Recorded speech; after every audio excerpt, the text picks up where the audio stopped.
The festive season has begun and roads are getting busy. LGBTQI plus fans will be safe and welcome in Saudi Arabia for the 2034 World Cup, allegedly.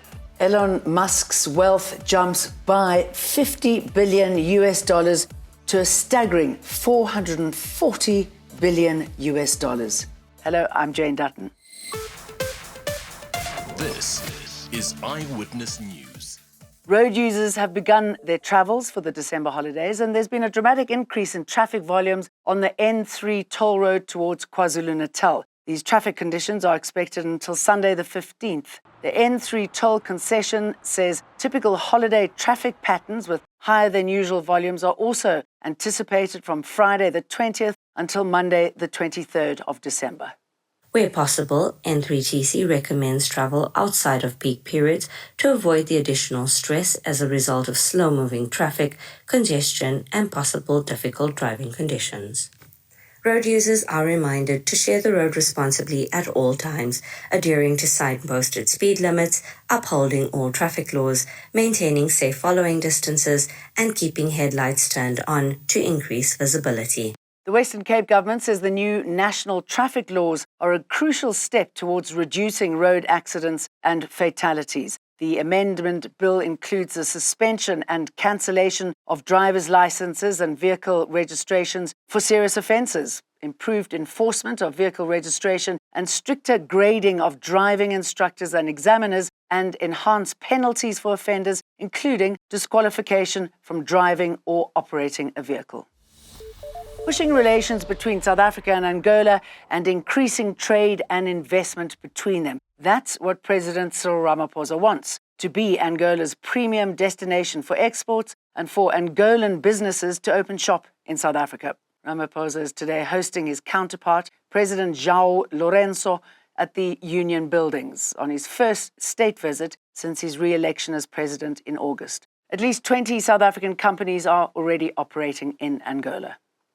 South Africa has prioritized implementing the structural economic reforms to improve the business operating environment in our own country and to ensure that we have an investment climate that will attract investors to invest in our country.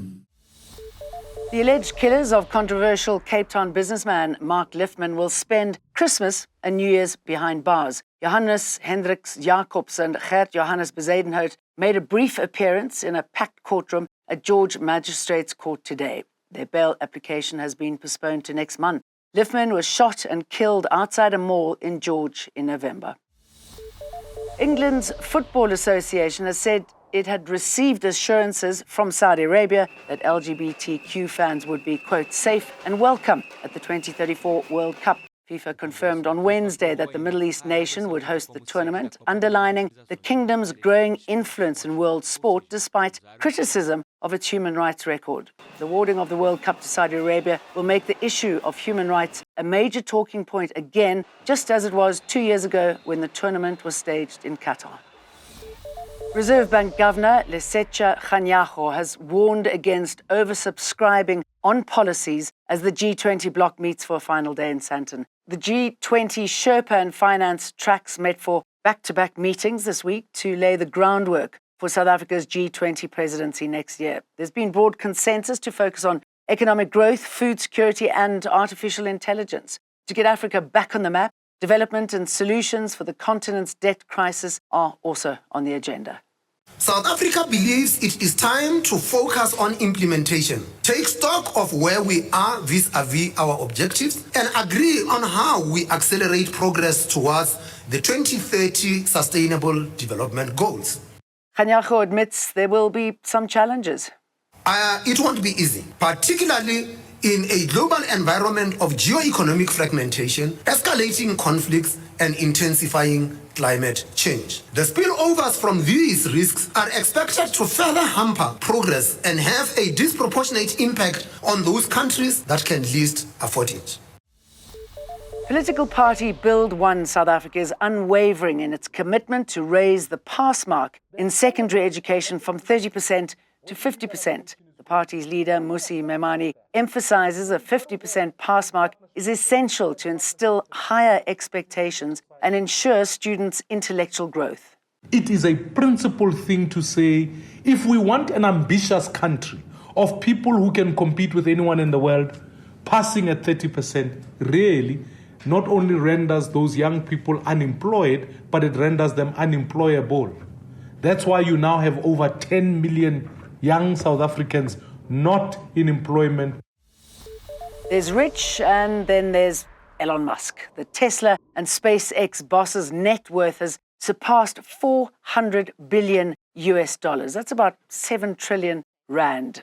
Bloomberg Billionaires Index reported that the jump in wealth came after SpaceX and its investors agreed to purchase as much as 1.25 billion of insider shares in a transaction that valued the rocket and satellite company at about $350 billion. The transaction increased Musk's personal wealth by about 50 billion to 440 billion. Musk's wealth largely based on the share price of Tesla, and the valuation of SpaceX already took a huge leap after Donald Trump won last month's US presidential election. So beware the websites that sell fake Ozempic. There are many doing just that. Ozempic was created to manage type 2 diabetes and regulate blood sugar levels, but it's widely used by non-diabetics to help with weight loss. This has led to medication shortages, resulting in dodgy online sellers using this as an opportunity to scam customers. 2 people placed an order for Ozempic online from a company called Juice Heaven, paying thousands of rands, but when their delivery arrived, they received the wrong medication and no refund. This is Laura.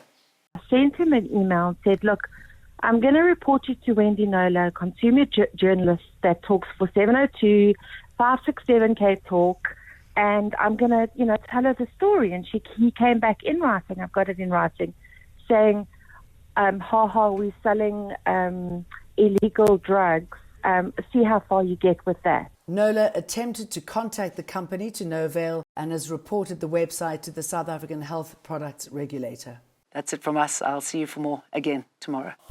Eyewitness News, in touch, in tune, and independent. For the latest, log on to ewn.co.za or ewn.mobi.